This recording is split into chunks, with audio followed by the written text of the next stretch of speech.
It's not that easy being green.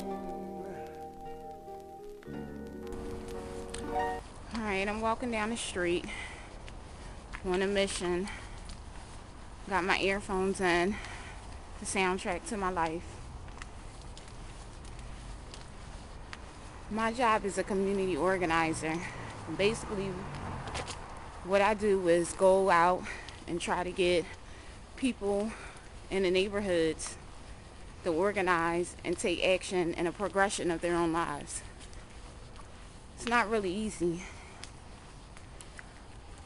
I work in Philadelphia in a section called Logan, which is a part of North Philly. Let me show you around the neighborhood.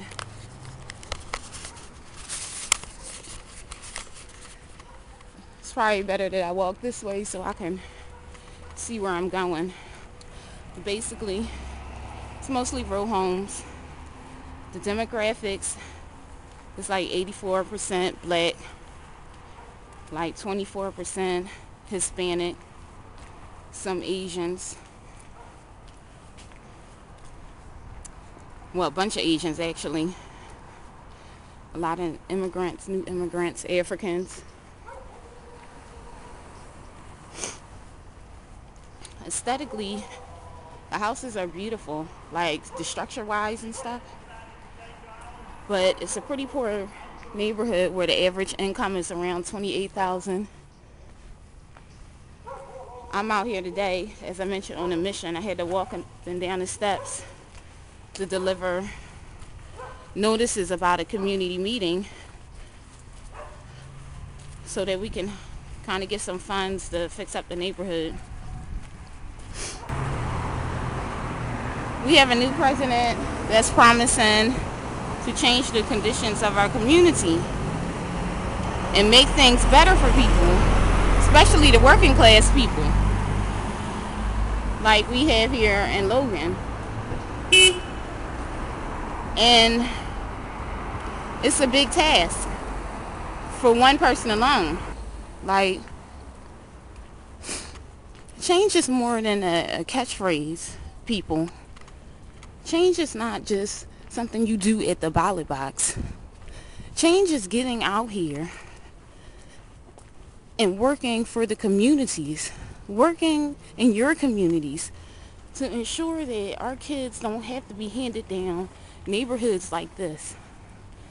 Neighborhoods where there's more burnt out buildings than communities. Change is green, everybody. You understand what I'm telling you? So this is my old block. It's called Warnock Street.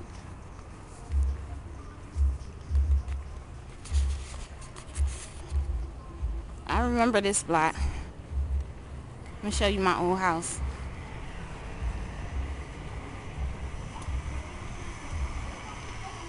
I mean, this block didn't even used to look like this. It used to be a nice block. It was working class. It was always working class.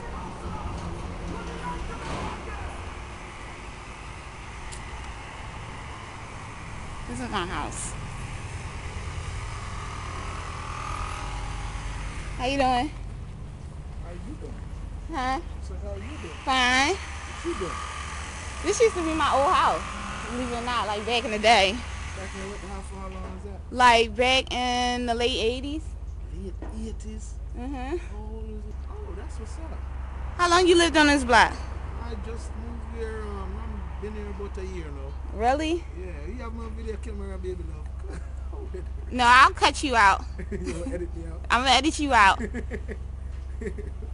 Man. Oh, I work around here now. So you work? Yeah, I'm a community organizer. Oh, that's what's up. Yeah. Are they hiring? No, but we need volunteers. You want to volunteer? Oh, I need money, baby girl. Why is that always the answer? No, because I do. I mean, I would if I had a job. Mm-hmm. I would, but I'm not. My job is not. I work for a cab company. I feel you. I'm not making a lot of money.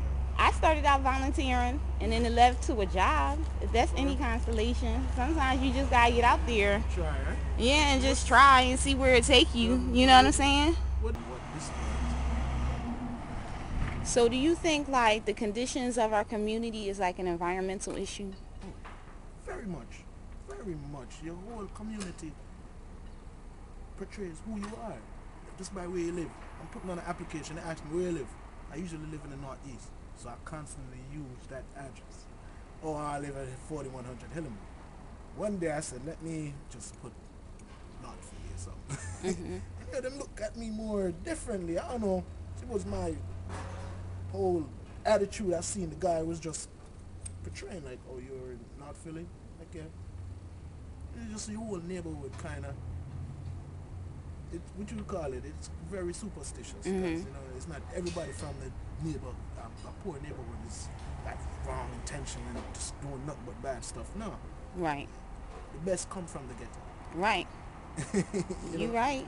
You right Come about on, that. man. It's like, But what I'm trying to get people to understand is like, you know, they've been talking about like this whole environmental issue thing about, you know, global warming and global stuff. warming and all that. And black folks ain't as involved as we should because because the way that the movement has been shaped is to focus on like polar bears and stuff like that.